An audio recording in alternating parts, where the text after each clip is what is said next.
like something not working. Like that. Okay. Pull up the. Good job. Can you definitely begin, please? Yeah. Straight out left field, or is it something already? No, it came up. I was doing some conversation with such and such as retiring. It was 24 hours later.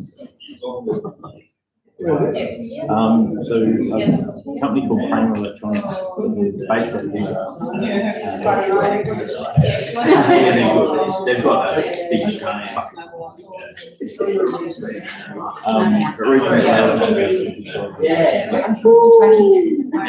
and the guy who's managing the director, we didn't like Chili one.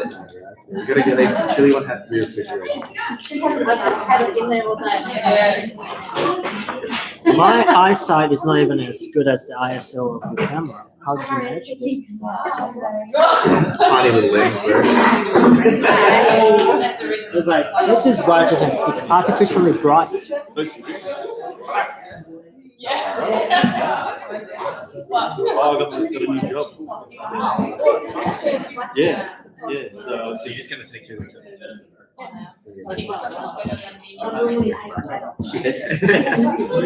Another job? Oh, that's Because I don't have a job after. the guys like off the back asking if I knew anybody. Good, take a job. They wanted to match what I was getting. I'm like, You're not doing well, they're actually head office is in Brisbane.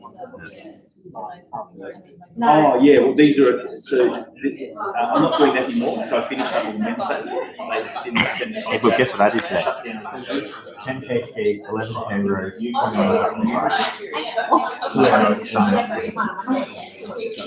Trying to remember some or? Not a running one. That's a good.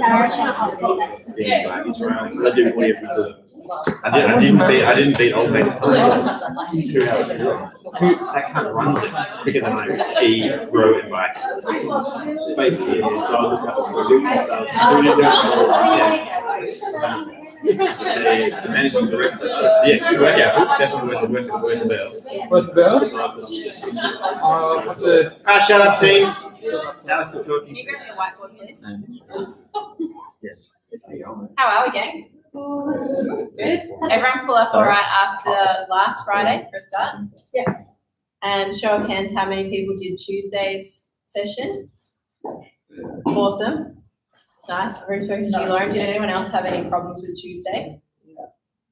I can't sit on my feet like that.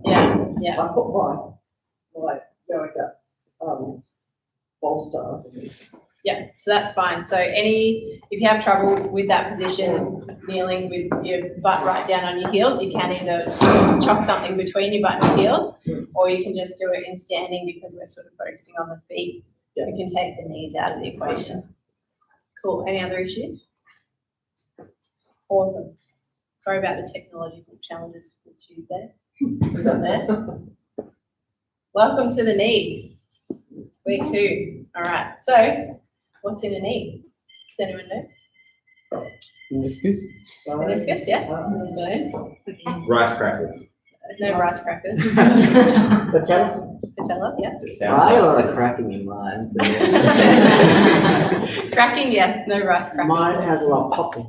Some popping, yeah. you see that diagram up, I reckon I could tell you exactly what's in there. Cool. So, right, we have bones, we have ligaments, we have tendons, we have muscles, we have meniscus, we have bursa as well, bursae, plural. So we're just going to run through a few pictures, give you a bit of a visual understanding of the knee, and then we'll chat about proprioception and jump into our mobility ward for today, which will be focused on the knee. So the picture on the left here is if we're looking down on the tibia. So in the knee. Femur,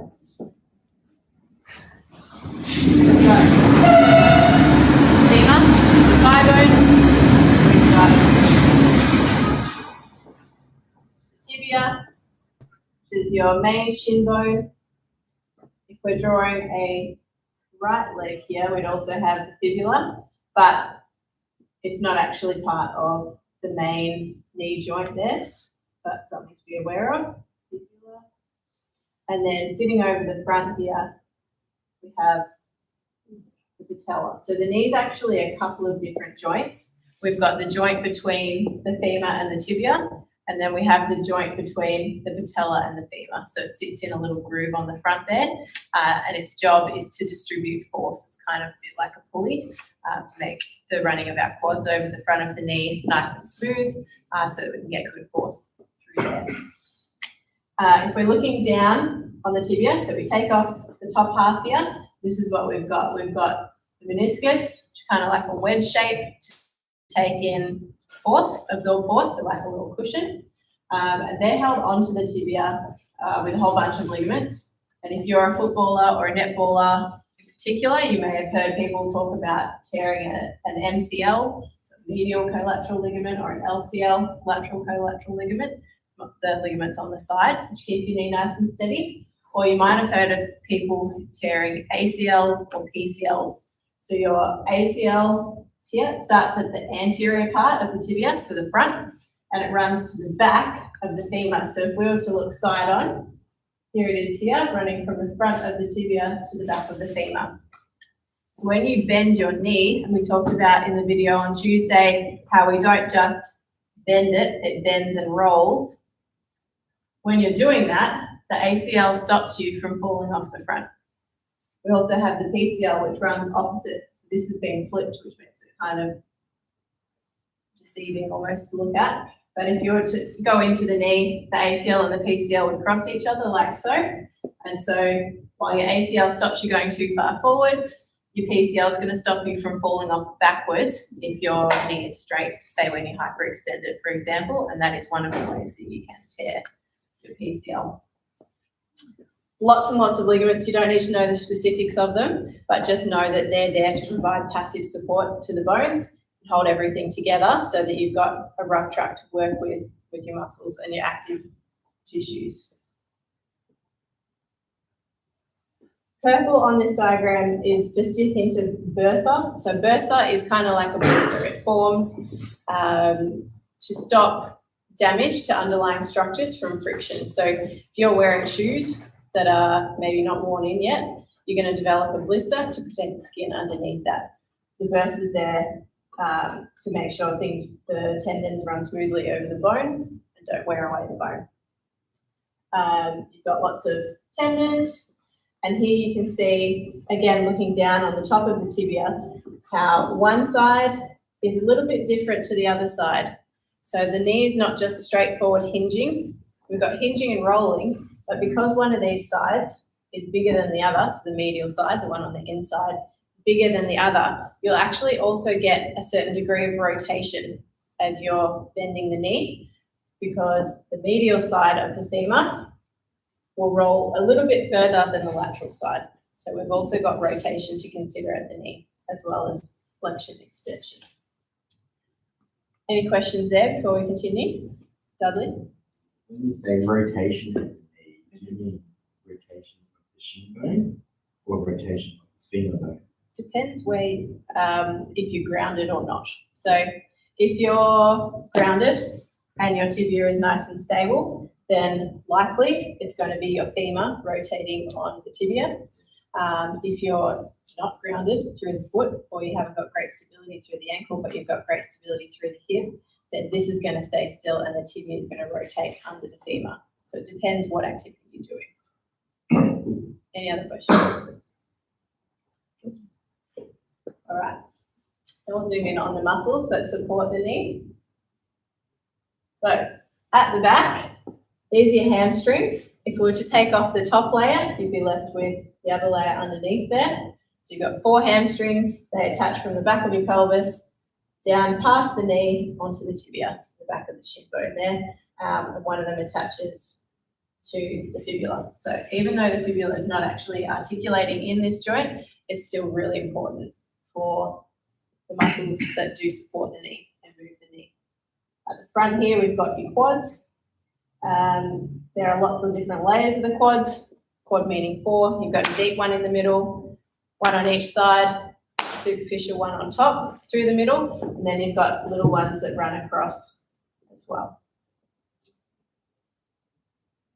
Wanted to zoom in here on the glute as well. So you're probably thinking the glute is mainly involved around the hip, but it can also play a big role in your knee stability, because the tension in the glute, when you use your glutes, it gets fed down the ITB, really painful to foam roll on. But if you've got excessive tension coming through here, then you're going to be tight in the lateral or the outside part of your knee, and that can lead to different distribution of forces through your knee and then injury, which we'll get into a bit more in a minute. And not forgetting, I hope I put a picture of this on the next slide.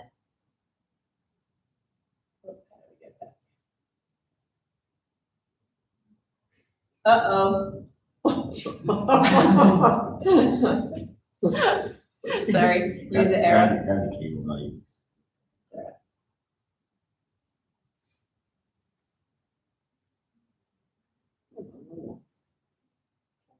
Carry a pigeon. Like fly away, get the package and come back. Got some more bird food to speed it up.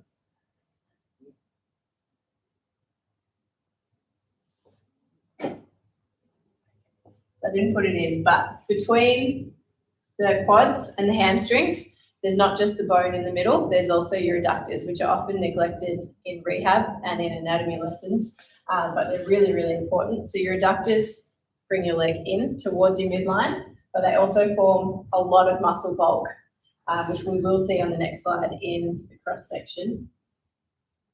So if we were to cut you in half through the thigh and look down on the top, we've got the bone in the middle, and then we've got all these muscles.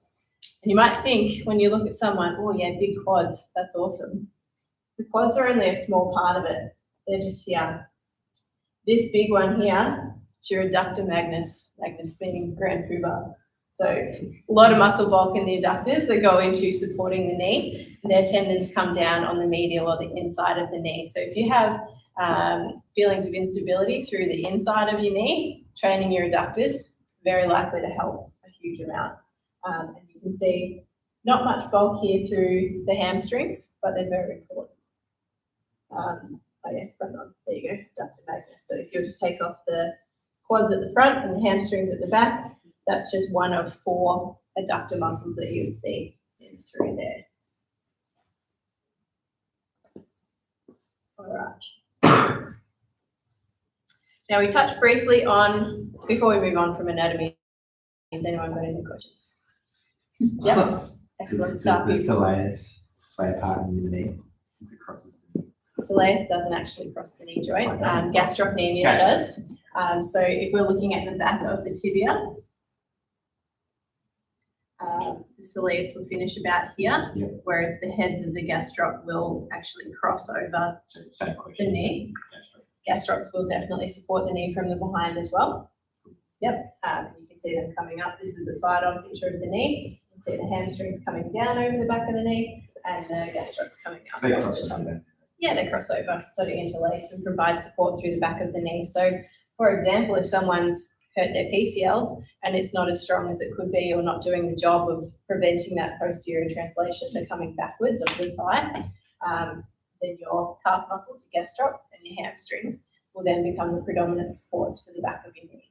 That's why plenty of people might tear their ACL or tear their PCL and not go on to need reconstructive surgery if they can provide adequate stability around their knee with their active structures, so their muscles and their tendons. Cool? Awesome. Now we touched briefly on proprioception last week when I got you to try and touch your finger above your head without looking. Your body knows where it is in space. But it's particularly important around the knee. So we're going to go into it in a bit more depth.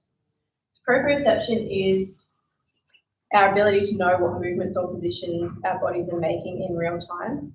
And as we move, mechanosensory neurons, so nerve fibers in the muscles, in the joints and in the tendons, they're constantly feeding information back to the brain about how the movement's going, what position we're in, any changes in speed, and our sense of effort that goes into that movement. That information is really important for us to move well and generate the most amount of force in an efficient way and reducing risk of injury, which is really cool. The only catch is that if you have pain, then you're going to lose that information coming from the mechanoreceptors. You're going to lose that proprioceptive feedback because those nerve fibers can act as nociceptors or pain signalers or proprioceptors. They can't do both at the same time. So one of the things that's really important if you've had a knee injury or an ankle injury or injury anywhere else, if you've had pain in that joint, your proprioception is not going to be complete. So even once you start to feel better, you start to get into your movement, you start to strengthen again, it's really important to develop your proprioception again. There are particular drills that you can do for that because it won't automatically just switch back on once the pain disappears. Okay, so that's really, really important. Circling back to how it relates to mobility, if your movement patterns or routine postures have created shortening in some muscle groups, your proprioception will be affected.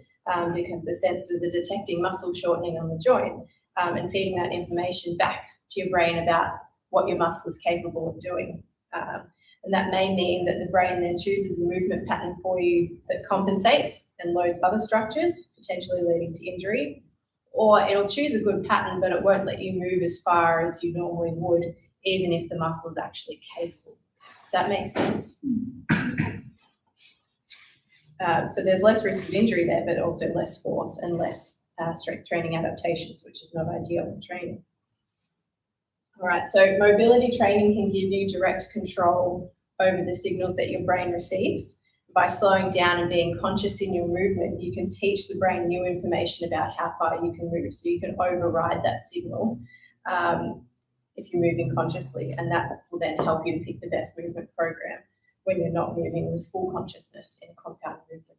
So for example, I've injured my knee and I spend a lot of time sitting at a desk. I don't, but say for argument's sake. My brain may perceive that the muscles there are a little bit shorter, so I shouldn't move as far or I might injure myself. If I then spend time in training consciously thinking about moving my knees slowly through space and watching what they're doing or feeling what they're doing with my hands, giving my brain additional feedback there, the brain will then recompute that information, goes, okay, I've got actually more sources of input, reliable input from other sources. I don't just have to rely on that feeling of shortness or tightness in the muscle. So I know it's safe to move Alex's knees a little bit further. So then when I go to do clean and jerk, I don't have to consciously think about my knees. My brain now knows what they're doing really well. Does that make sense? Awesome. Is that a brain here or spinal? Both. So the spinal cord carries the information to the brain. But you know, like the arc reflex kind of thing. So is that part of it, or is it purely like the brain process? That's why you move slow. It depends if it's a new movement or a program that you already have. So you can modify an existing program through the arc reflex in the spinal cord, but you can't create a new program without the brain getting involved as well.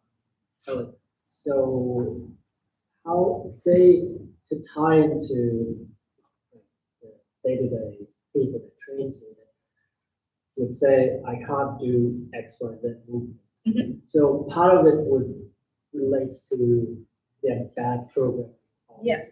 Of just never actually train their brain to think that they actually, like, if you do a proper assessment, the muscle will evolve. Could actually do those under those loads. It's just that the programming made them say that they can't do it. Exactly.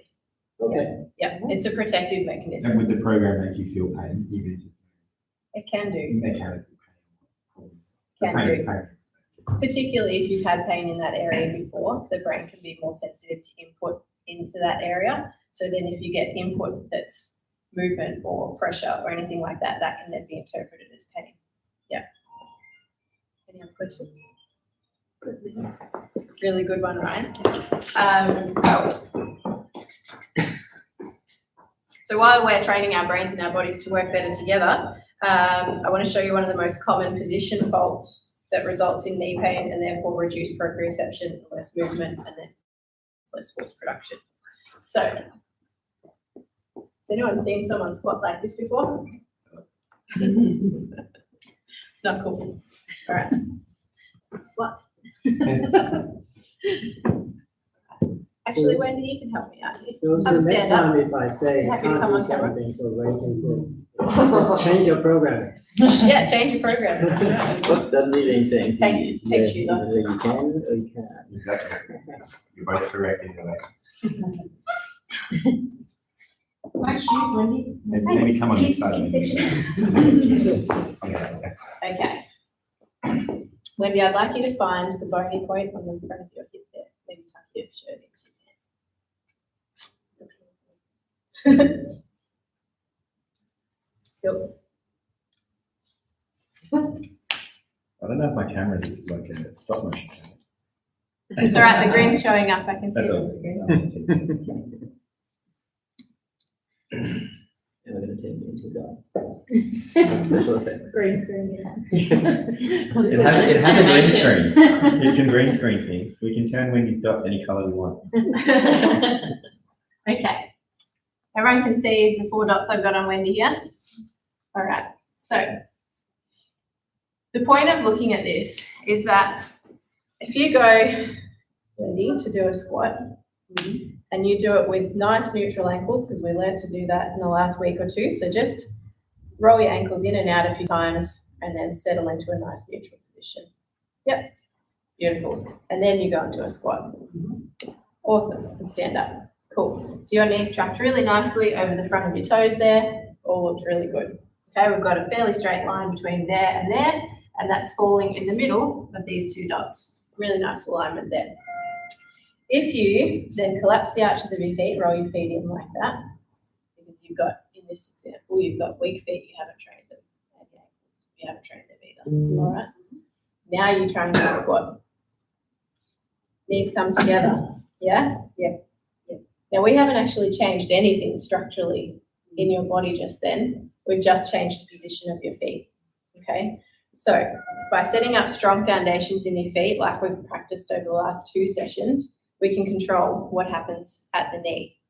So the main point of demonstrating this is to just make you aware that things above and below a joint or a group of muscles can affect how they perform, okay? Because when Wendy collapses her arches in, what she's doing is she's making muscles on this side of her shin, she's making them bunch up a little bit.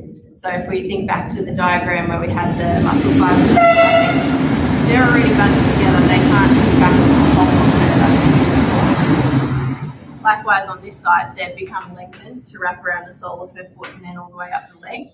So they're sort of sitting further apart and they're going to have less to grab onto and produce force. With me still so far? Cool. And then Wendy's quads, part of them are going to attach from here, part of them down here a little bit. If she's rolled her foot in like that, then they've got longer to travel to before they get to the point on the tibia, the shin bone, where they attach to. So they're already starting at a lengthened position, and that also will disrupt them being in their comfortable mid-range and their optimal length tension relationship. So then they can't produce as much force either. So now, if Wendy's got her collapsed arches like that, she goes to do a squat, just do a half squat, Wendy. Wendy's not only not using her muscles really well, but she's putting more force through the inside of the knee joint, which is potentially going to stretch and disrupt the medial ligaments and potentially pinch something through the lateral side there. And it's going to have flow-on effects to how well her hip muscles and her ankle muscles work. Okay, we won't go too much more specific than that unless anyone has any particular questions that might relate to themselves or asking for a friend. Yeah, all good. Thank you, Wendy. You can take your dots off. Thanks.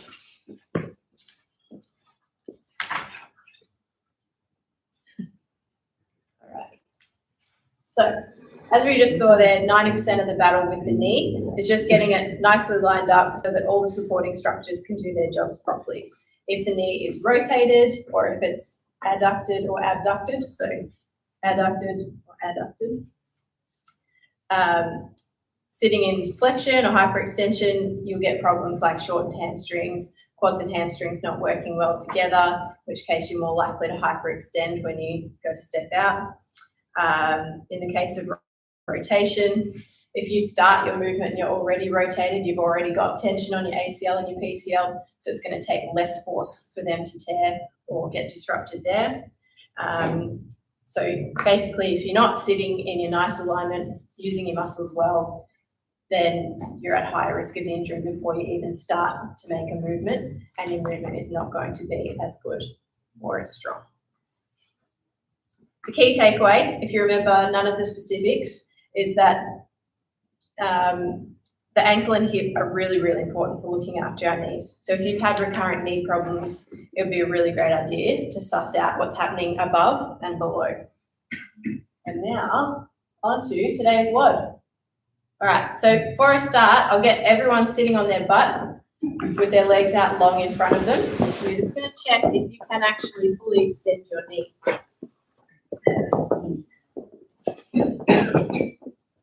So sitting on the floor there, your heels will be resting on the floor, right?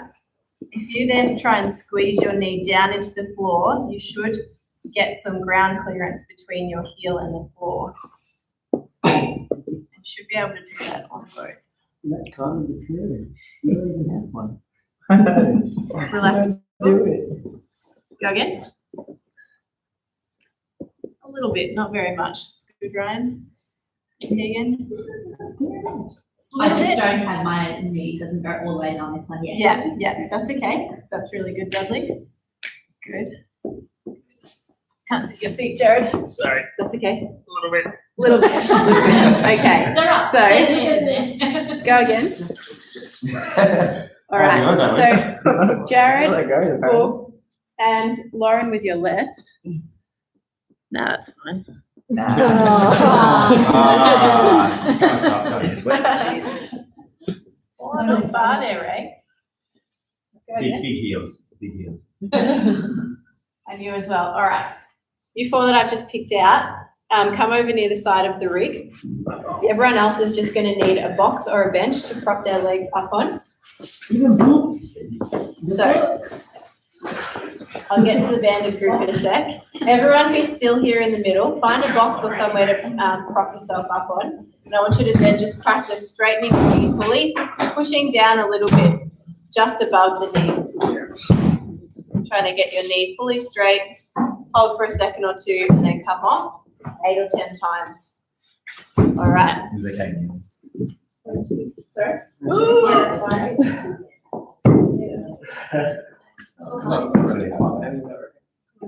I like it. Alex had a question regarding the nociceptor. So how does it relate to when someone has would it actually interfere with the proprioception? Pain is the ultimate movement Oh, I was corruptor. gonna say, But you give us evidence. It's not Hey, my Alex, problem. please. People come to the gym once every 2 weeks on a day where You there's fall, tons of grab stuff. a I rubber really band hate that off the stuff. wall there, and then The find goal is to yourself. train every single day.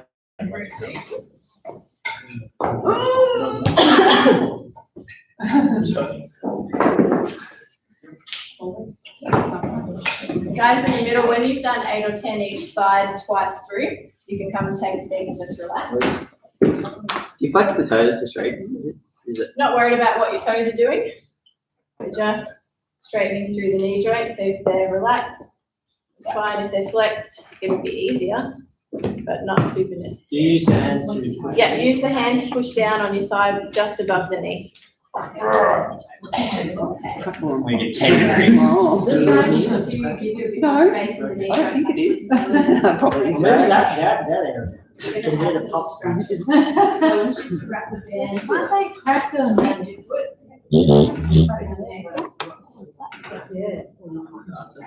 Prop yourself up on the roller. Come back as far as you can so you feel quite a pull through the leg. Try to straighten down. Just by creating a little bit of extra space through there, you'll have a bit more gap.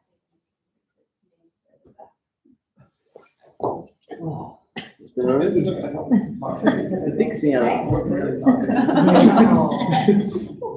So your hand should then actually be obstructing you from straightening your knees. So your joint itself may be able to move further, but your hand is obstructing this. Which is interesting for radio, right? Insane. Going there.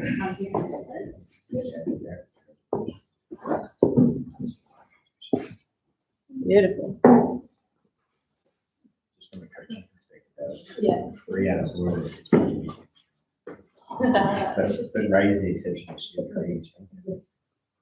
Maybe they're tight. So you don't have to pull back on there, right? Rub yourself backwards.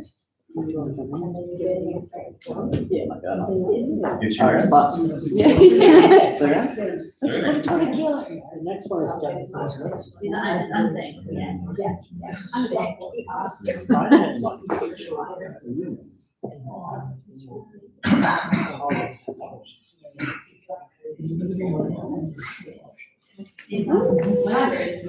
Yeah, okay.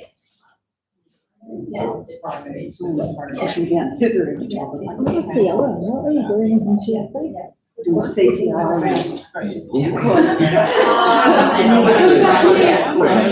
Oh, really? So actually said.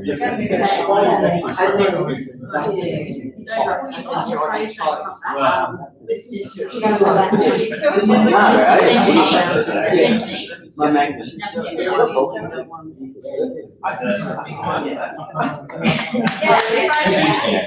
But it takes a while, like. You gotta keep this thing like, you know. No, spreading it out. Not quite. Oh, no.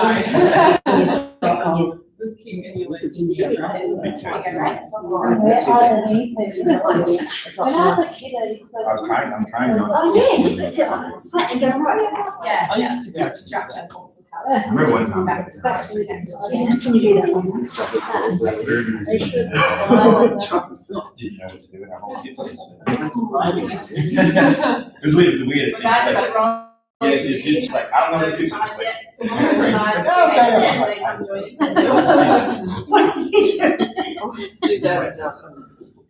Everyone here in the middle, go and grab yourself a dumbbell, maybe 5, 7.5, not too heavy.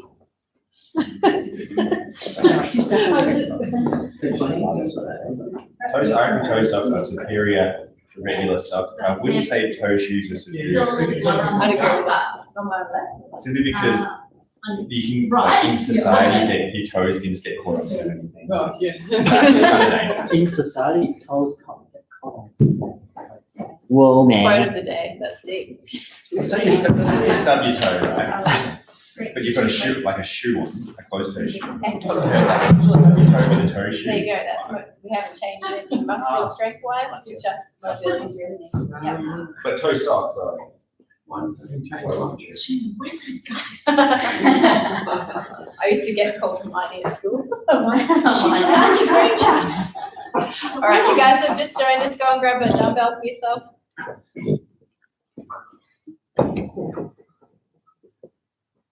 Alrighty. I'm sure you're all familiar with a J curl. If you haven't done one before, dumbbell leaning forward. Some key points though to be aware of, just so that you're not loading too much through the lower back. It's really common when you come forward that I'll see people shoot their hips a long way back. Try not to. Try and keep your hips directly above your ankles and roll down the front of the thighs. If you get to the floor and you're not feeling a stretch yet, either you need to stand on a box or you need to lift your toes up just a little bit. Have something to prop them on, maybe the front of your shoes.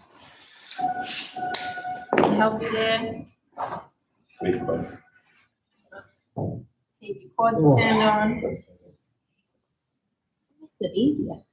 What? Pulling your toes up. Yeah. Yeah. When my toes flat on the ground, it hurts, and when my toes up, it feels good. Oh, really? I'm the Interesting. opposite. How come pointing your toes versus the stretch so much? Partially neural tension, because the nerves run from the base of your skull all the way under through the sole of your foot, and they're pretty sensitive to stretch, so that may do it. But also because you're lengthening the calf then from the bottom as well as from the top. How many times are we doing that? 8 or 10. 8 or 10, I'm pretty tight still, so. So then you need to have a little rest and then go again. We don't want to do heaps all at once, and we want to make sure we're moving nice and slowly, because if we move too fast, then the muscles are going to try and protect you from that. They're going to feel like, oh, you shouldn't be doing that movement. It's not they're thinking something's gone out of the ordinary and that you're running away from something or something like that. So they'll spasm and they won't let you lengthen as much. There are receptors, little sensors in the tendons to just monitor how long a muscle is getting as you work, and it won't let you go too far.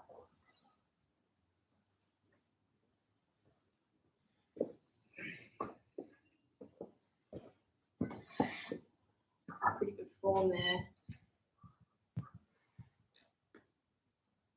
How does that feel, Ryan? Tight. Bit tight.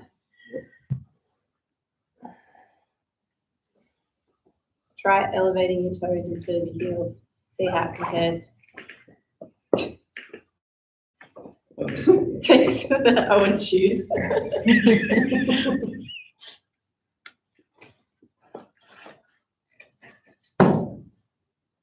How's that feel?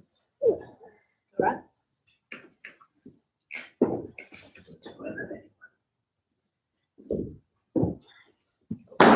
When you're done, just popping your dumbbells down. So know that you're ready to go on to the next one.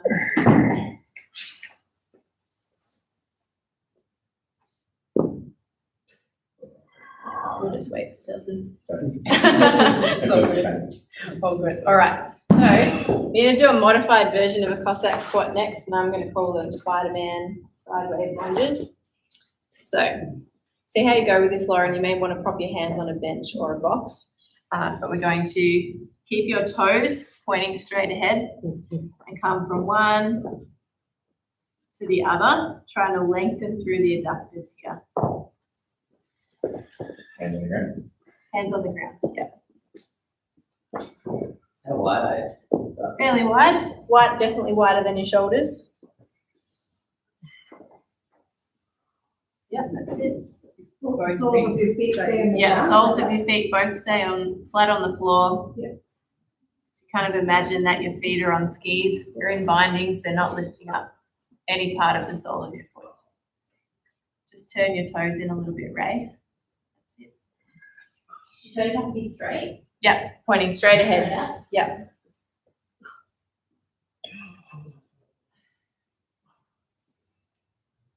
You getting a stretch? Yeah, cool. Awesome. If you're not getting a stretch, Kayla, you can come wider. How many? Oh yeah, 8 to 10. That's it, I'm pretty tired, eh? Getting a stretch there? No. Is that an 8 to 10 on the tightness scale, mate? It's what, sorry? It's harder to get my feet. Perhaps for you, because you're rotating as you come down through that leg. So I will get you putting your hands on the box. Legs nice and wide. Nice. Coming I can't. so that your torso is a bit more upright. And then you can't twist your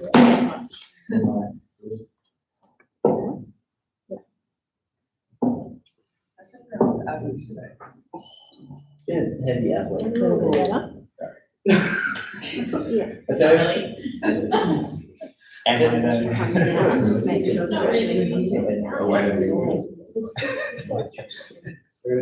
first time we did that, I was literally like 7 days. This 7 days in a row. I was like, this is ridiculous. You all done, guys? Beautiful. All right, now we're going to tie the adductors in with the hamstrings as well. And we're going to change from sort of a less loaded movement to a more loaded movement and come into your more traditional Cossack squats. So again, wide stance. It's okay for this one for your toes to come out just a little bit, but no hands on the floor. You're going to sink down, stay loaded as you're lengthening, and then come up. You might feel that more through the hamstring rather than the inner thigh. And we've got Dudley showing off here. Excellent. In skinny jeans, no less. These are stretchy, they're 2% spandex. That's why they got holes. They're the only jeans that fit. And I figured it was knees, so yeah. Yeah. The knee. Quicker 7. Pressure in the That's all elastic. So do another round of the extension gapping and then come back. They're more than 10% there, right? They're leggings, aren't they? All I know is they're I 100%, did very manly. 100% awesome. Is that feeling okay for everyone? Oh, Yeah, all right, there, Lauren. How about you come up all the way? Yep. Can you sit on here? It feels pretty underneath. No, I can sit. Or can you do like a cross section literally to the floor? Not me capably currently. Inquiries. Move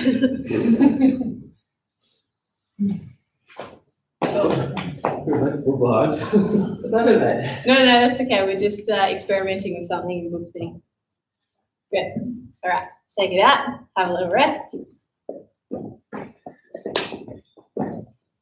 And then one more round of that one. 8 to 10 total.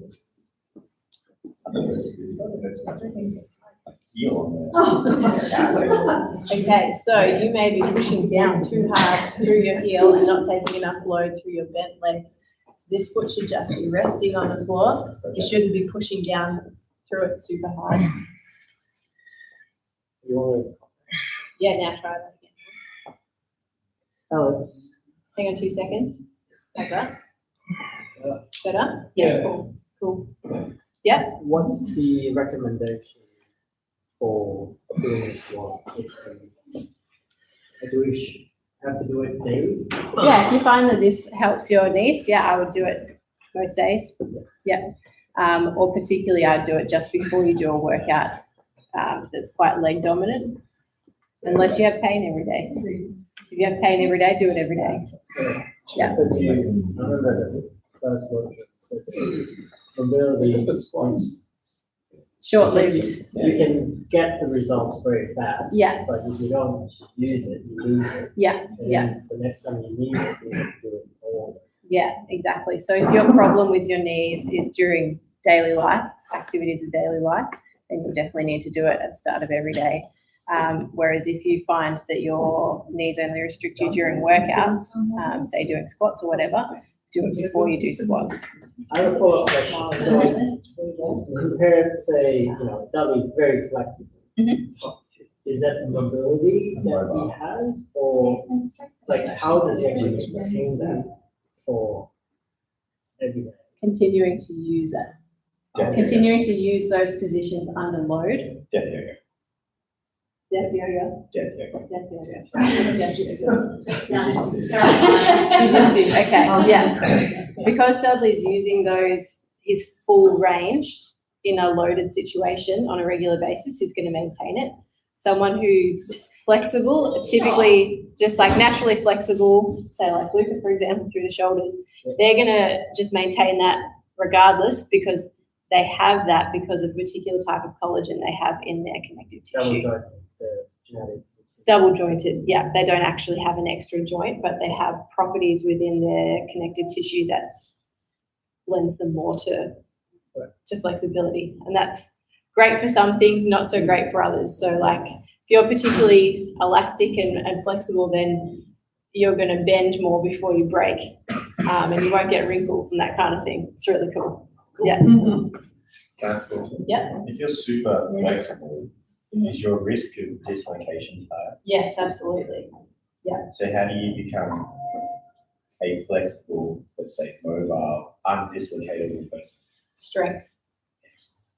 So if you take, well, it's the right answer. It's a really good demonstrating question to ask. So say, for example, the knee, if you're really flexible because you have that bending tissue, but you don't have strength, then the only things keeping your knee together is your ligaments, your passive structures. So if you then move to end of range under load, those tissues are not going to be able to respond to that.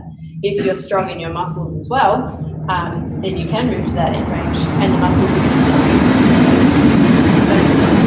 Yeah. Cool. Just want to draw your attention to something that happened for Boop during that exercise. So Boop started to feel a lot of pressure in his knee as he was coming down into this. So what we did was another round of the banded roller distraction. So he had the band around the pole. He came back as far as he could so that he was getting a distraction force, pulling his leg apart, creating a bit of extra space through the knee joint, and he practiced the extension.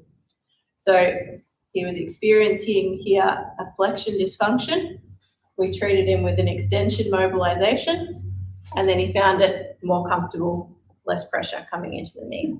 So that can happen in lots of different joints in the body. The knee is particularly common, and the back as well.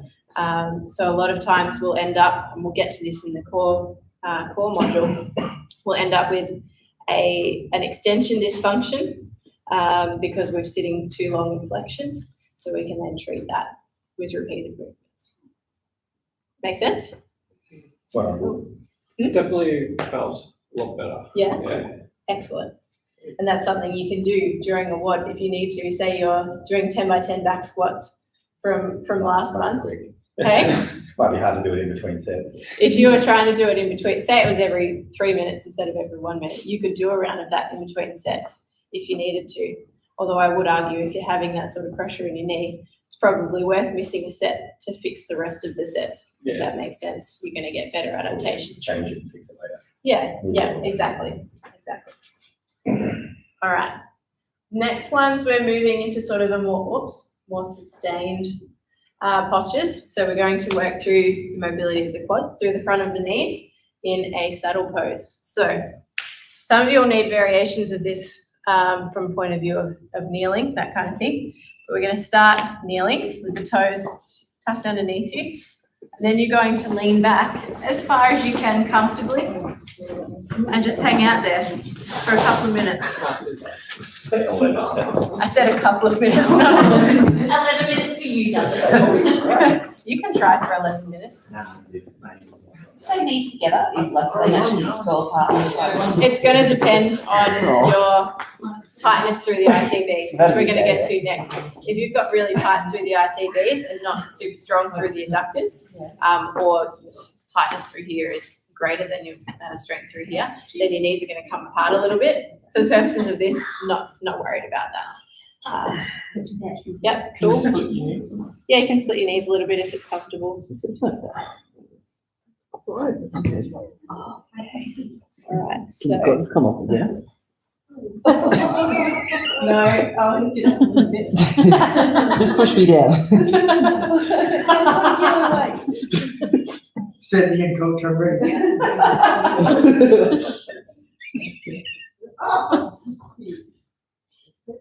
What are you doing with that? That's, I can't go back any further, so.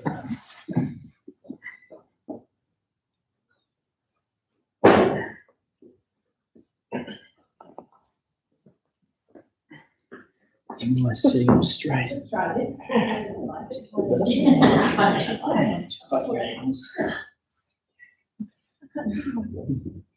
You're afraid to do this. It's not big enough.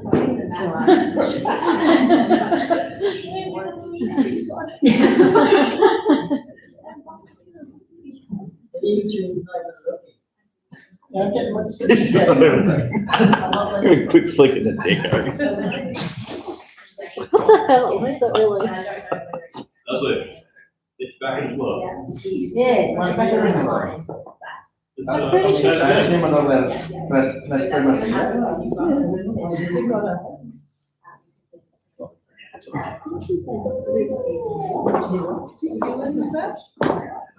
Yeah, feet in the mud.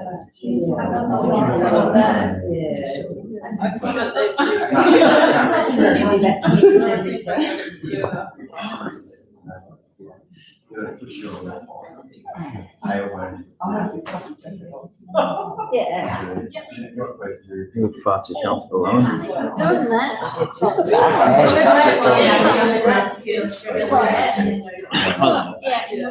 Quite tight. Right. Do we just come up? Are we timing? Yeah. So stay down for a sec so I can just show people the position. Some of you are going to look like Dudley over there, pancaked out. Some of you part way. Beautiful. And if you're struggling, I can't see around the box there. That's all right. So what we've got under Lauren's back there is a ball for her to lean back on and a roll underneath the front of her ankles so that it's less aggressive through the knee. Ah, thanks, Kath. Beautiful. Awesome. Yeah, right, Virginia. Ah, very good. All right. Smarting now, you're getting paid. Yeah.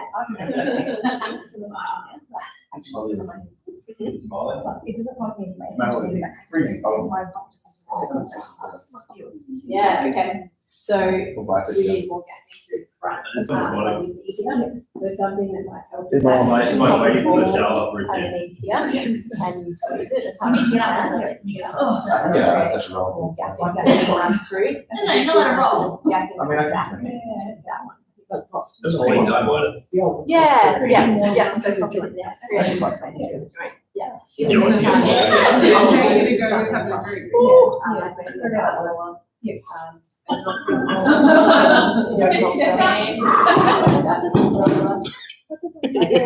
Oh, That's what we're focusing on. I'm Yeah. feeling like an old man tonight, that's for So sure. guys, come up out of the stretch if you've had enough. Yep. Just gonna talk you through. So when you're in that position, it should feel really quite tight and uncomfortable through the front of the thighs. And depending on where in particular you're tight, you may feel that right down just above the kneecap. You might feel it more in the front of the hip or more through the middle of the thigh. It's going to vary person to person, and it's going to vary in your own body day to day, depending on what you've been doing. The idea of holding it in a position for a long period of time, I'm trying to minimize effort so I can talk well as well, is like the proprioceptors in the muscle, there are stretch receptors as well. They're going to let you get to a certain length before they start to send out panic signals and go, don't stretch any further. And so your brain is then going to protect your body by not moving any further than that. But when you spend a period of time in a position, so a minute or more, that danger signal starts to turn down a little bit and the body goes, actually where I am is safe. So maybe going a little bit further will be all right as well. And that's when you'll start to feel, after you've been in the position for a minute or so, you'll start to feel it relax or give off just a little bit. And that's you overriding that initial stretch reflex and actually then being able to lengthen the muscle and lengthen the fascia that runs around the muscle as well.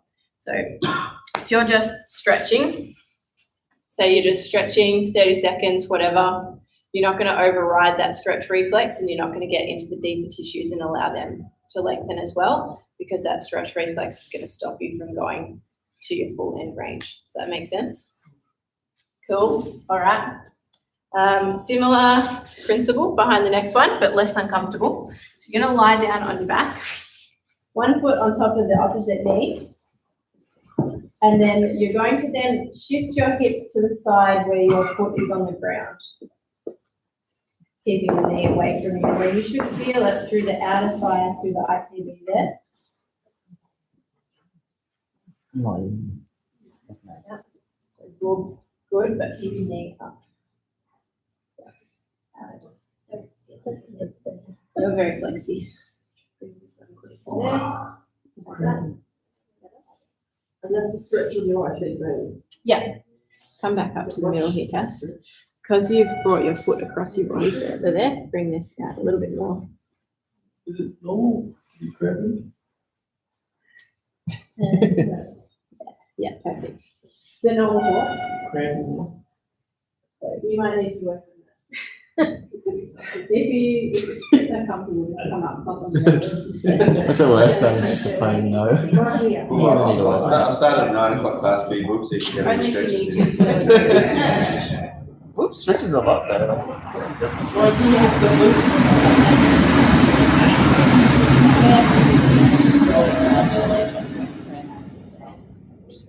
Oh, Stop. I started playing more. I'm getting on my own. So maybe I wasn't Sorry? salt or something, but then. That's all right. Yeah. I was a soft. You feeling a stretch over? No, it was, it it was it's less than- normal. Cool. Push your knee away from you. Your top knee needs to push away from your face. Stretch. I did that. I've got to use like. Yeah, it's easier for me. Yeah, you can feel the stretch there Yeah, now. it's like that, sort of push. in the Yeah, direction. yeah, so if you push into that Yeah, direction, bring you this up. hip or bring the knee up, yeah. Anyway.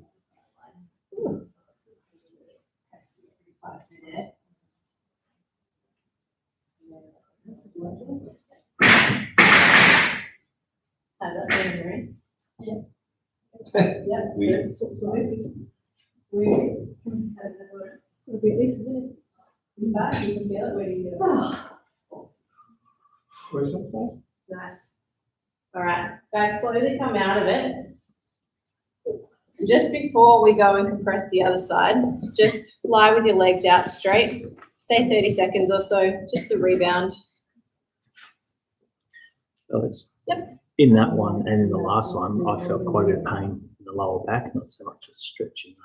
Okay. Yeah. I'm going to modify your setup for this one, this next one. Yep. Yeah, thanks. All right, and then you can go to the other side. So start your setup. Do you feel all right there? Yeah. Yeah. Start.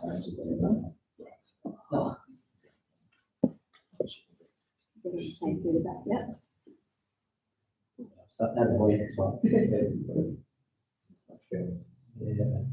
So come back up. We're going to find a sweet spot there. Wise, steady. Doing classic curls. Pretty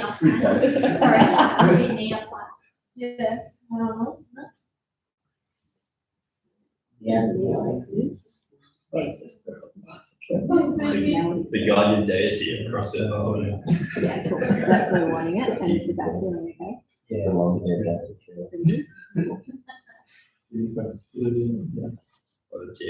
Alex, I still think I feel he. Yep, that's good. Yeah, that's what we want. Okay.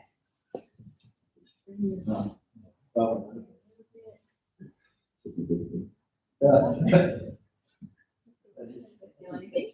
Try and put this down on the floor. Once you share. Okay, come back to the side. That's it. And then as you come across, try and keep this back.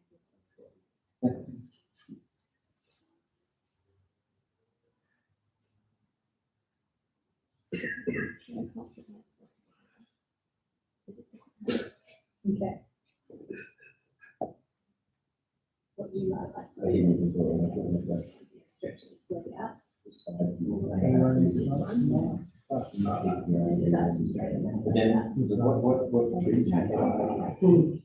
Attending that big, Yeah. Have you made it stronger? glute was forced. Stop cramping. Yeah, don't do that.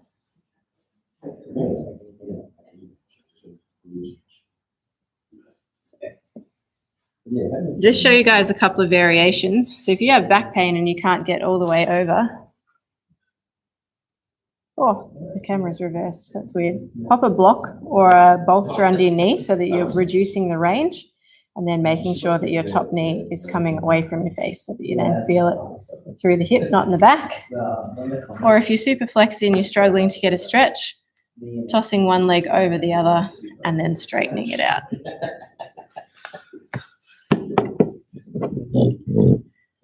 Alrighty, coming back to the middle, guys. Legs out straight in front of you. Feeling all right? Awesome. I have a question about that. Yeah. So on one side, it felt towards the knee. Yep. And then the other side felt in the glute, like basically only. Side to side differences in your body. Yeah, I get that. Should one side be stretched more than the other? Because the range was the same. It Yeah. just felt different. If the range was different, if the range was significantly different, I'd spend more time on the side. But I feel like this side, because it's in the knee part, I'm like, I don't want to crank the vaginas No, don't crank it. But like this side, because it's your glute, you can just like put it under your head. I wouldn't do that though. I would just spend longer in that stretch. Yeah. Cool. All right. So everyone needs to grab a green band and find themselves a post.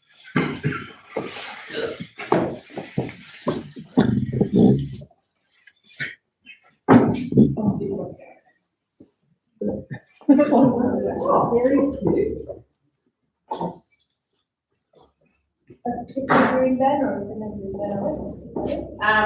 what Wendy's done is. Would that one about you be okay? Mine's that one. Okay. Mine's that one. All right. Wendy, I'm going to borrow your band and your post. You're going to wrap your band just once around the pole. You don't actually have to tie it to the pole. And you're stepping into it, almost like you're going to do some Spanish squats, which is similar to what we're going to do. But you're going to be standing there with just a partial bend in your knee. And then from there, similar to what we started with without load, you're going to try and squeeze the knee back into the band.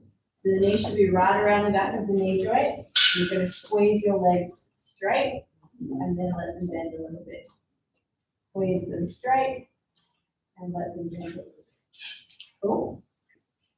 Try that 8 or 10 times. You may want to share a pole or a band with a friend. You can share poles. Yeah, you can share poles. Just want to make sure. Maybe even think of musician. Yeah. So if it feels like what puts you in hard to say. This is comfortable. Yeah. Yes.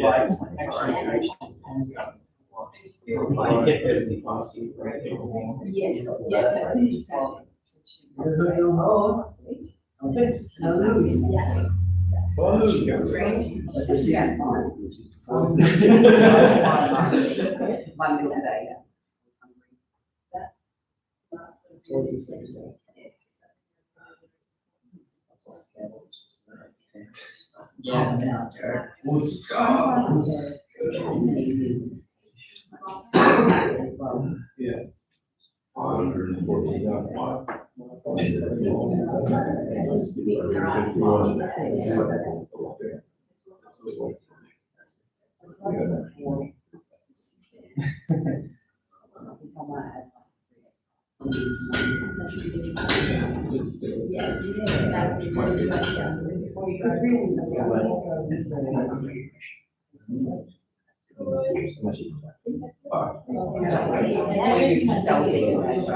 All the time. What should I do? Side to side.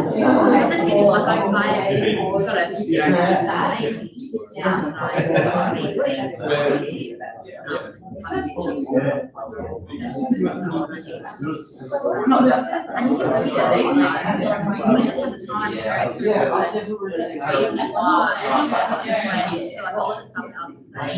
it's and I already know it.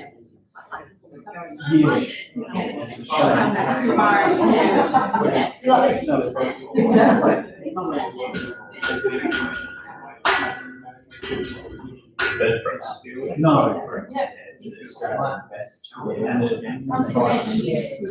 Yeah. That is what it's very. Singing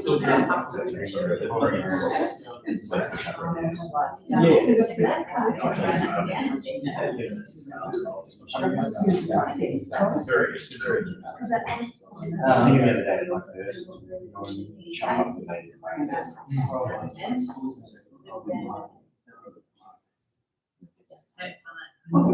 Squeeze back. When you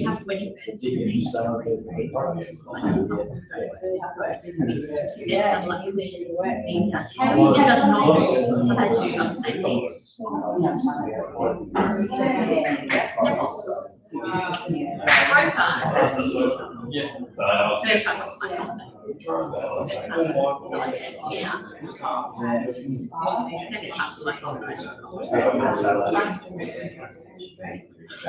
I did that, but I didn't think it was, and I was kind of taking over and I love that. Play again, so I'm just playing right, like really good. Yeah. And they would, I was basically my name. And I struck it, so basically when I did my name, He's like, we're always using that. I started playing it without my name, and I was like, fine, and then just my name. First, very good. And I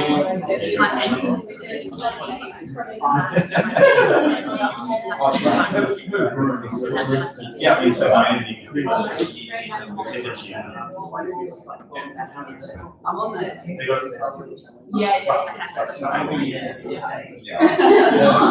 I've been struggling so much this year. I'm not sure how many weeks ago and it's like that's stress this time.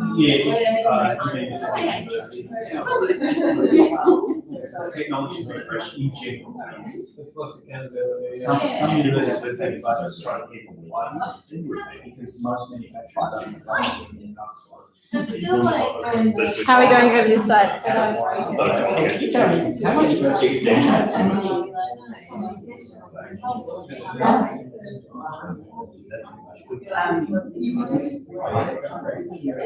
Just in the video.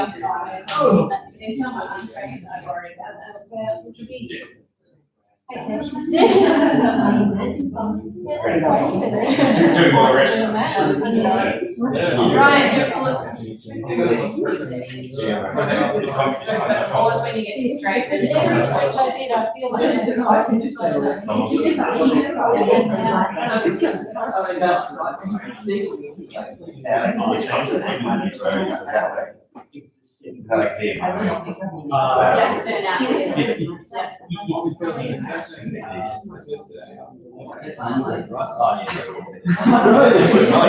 Alright guys, come back to The inside teardrop muscles. You just look flex. That's all show though, seriously. Yeah. Book needs some work on his knees. Book's a hydraulic ram. No matter what's there, you just get through it. See if you muscle up. You need to turn this around. Physically. Alright, Just persistent. one more guys and then we'll call it a night. This one would be best with your shoes off, feet hip width apart. I'm gonna actually put this camera on the floor. Yeah, I'm in a little. Pants. Ah, thanks. 3 easy to get. Bite me. Actually, I'm not. Sorry, that was all for nothing. Press the little red thing, push the little red thing. That's fine. I forgot you have to see my hips as well. All right. So from there, what we're going to do is we're going to just link together the movement programs for the ankle, the knee, and the hip so that we're supporting the knee really well. So you're going to start off by rolling your feet in, collapsing the arches down, knees together, and you're sort of curling forwards at the hips. And then you're going to reverse all of those movements. So you're going to lift the arches of your feet, pull the knees apart, squeeze the glutes, and stand up really, really tall. So from there, you should have that really strong tripod foot going. You should have the knee squeeze that you just worked on and the glutes. Okay, there you're in your nice alignment like we saw on Wendy's green dots before. And then you're going to come down. Feet collapse, knees together. Good. And then up. Good. Down.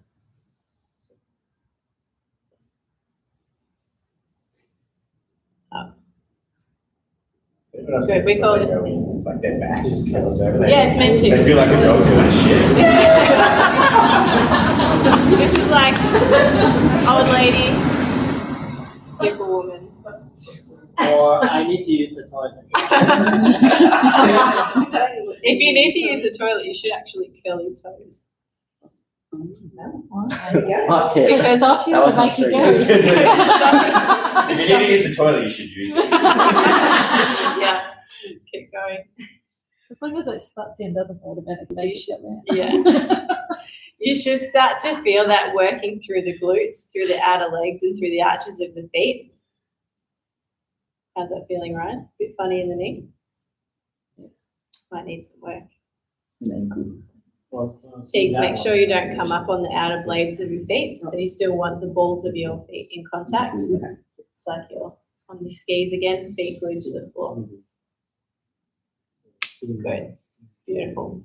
So here what we're doing is we're making sure that we can then link our movement patterns from our brain, from the glutes down to the feet. So that then we're using glutes to turn the legs and put our feet in a really good position, rather than only having the small muscles around the feet and ankle working. So we're going top to bottom, bottom to top, everything's working together, which is great because then everything is doing its own job. It's not trying to take over the job of things that aren't switching on. Cool. When you get good at this one, it's a good idea to then add a band, like a booty band around the knees, and then you will really feel the burn through the glutes. Cool? Can you do it like, this is one hip width, you can do like, Well, It's better to do it hip width because we don't want to actually adduct. We want to internally rotate. So we don't adduct too fast. Yeah, yeah. And just because I love this gift. Any questions?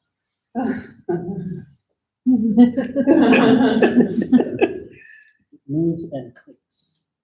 Inside a question. This isn't a treatment, this is a seminar. I'm wondering, what's the diagnosis now? Why does it move side to side? So most common explanation for that is that you've got more tightness through the quads on one side than the other, or you've got more tightness through the ITB than you do strength through the adductors. So if you get those back in balance, the knee should stop clicking.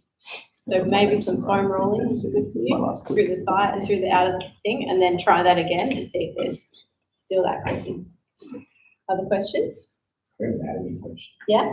IT band, does the inside bit connect to the thigh bone? To the thigh bone. So it's a T, right? Yeah. So the bit that goes towards the center, does that actually connect to your leg? Not to the femur. So it's attachments through the TFL muscle and through the glute max So that's my to next the question. iliac crest. So then if the glute max contracts, does it pull on the IT band? Yes. Yeah, it does. But it runs all the way down and connects to the fibula and the tibia. It doesn't actually Why is touch. it a T shape then? Like, why wouldn't it just be straight line? So that you can tension it from both the front and the back through there. Exactly. Or the adductor is what we commonly see is people who often get really tight through the hip flexors. They're using TFL as an adductor. They're not using that instead. Why are we pulling over the other one? Hip flexors do the work. Yeah. So that can happen. Hip flexors can take over. That's why you can do shit with it. Yeah. Anatomically speaking, the reason it's a T shape and you don't want to feed force or feed tension into it from multiple directions is just so that there's a force summation. You can pull that up from every angle, but it's still going to pull the knee. Yeah, exactly. So similar to your gastrocs, you've got a medial and a lateral head, and they come down into the Achilles or calcaneal tendon. Same principle. Yeah. Cool. I'm assuming you cover this in the core one. Yeah. But like when you're doing like this and this, Yep. is there like is this as well? Yeah. Yeah. That's coming. That's next week. Regarding the baroreceptors, I know what you're meaning, the mechanoreceptors. Yeah, so yeah. baroreceptors are pressure. Mechanoreceptors are mechanical deformation. Yeah, and if you have pain in it, it doesn't feed back properly. Yeah. How come? Is there any reason why that specific receptor does both pain and is it blink? Yeah, it's a particular type of nerve fiber. So it is just that it's the exact same free nerve endings that are in your muscle that are collecting information about pain, length, pressure, all of that. And it's because pain is not necessarily a locally produced phenomenon. So the stretch, the tension, any temperature, mechanical deformation, that is going to send a signal to the brain, and then it can be interpreted as pain or it can be interpreted as stretch, various other things. If the pain is being locally produced, like through inflammation or whatnot, it's just that it's like an old school telephone wire. It can only run one message at a time. It can't run the stretch and the pain, and pain is always going to be prioritized because that's important for survival. Not so much these days, but in old school humans. Yeah. Does that mean you can get rid of the pain signals via movement? They used to think that you can to a degree, and it comes more with the adaptations of the body to movement and by using movement to then turn down the pain signals by sending other more intense. more intense signals through there. They used to think something called pain gate theory, where you could interrupt the pain signals using pressure and that sort of thing. They found it doesn't quite work like that. It's kind of a bit more complex. So on the same theory, but like a different slant to it. So for somebody who's not done a lot of exercise over time and doesn't have the understanding of what a normal pain is, does that just make you overcautious? It can do, yeah, definitely. And so that's definitely the role of a good coach, is to teach you the difference between the pain of muscle fatigue and the pain of potential injury. And sometimes if we're talking in really simple terms, if it's sort of burning pain throughout the whole muscle, it's more likely fatigue. And that's because there's chemicals being produced in the muscle when you're exercising that the brain then interprets as pain, which is different from the brain going, oh, there's a tear in the muscle or something like that, because it then will be combining information from the length, the activity that you're doing, all that kind of thing. But yes, if you're not someone who exercises a lot or has done a lot of repeated training over time, then your brain has less experiences of painful stimuli to compare what you're doing now to. So it can't go, oh, I felt this pain before and I turned out fine afterwards, so it's probably safe to keep going. If you haven't had that before and then turned out fine afterwards, your brain's going to go, oh, I haven't had this before, this is dangerous. Don't do it. Yeah. No worries, Jen. Have a good night. See ya. Does that fully answer the question? Yeah. That's probably why you can do a workout, not be injured, cool down and be hurt. Yeah. Cool. End the live stream there. No problems. Thanks everyone for coming. Most like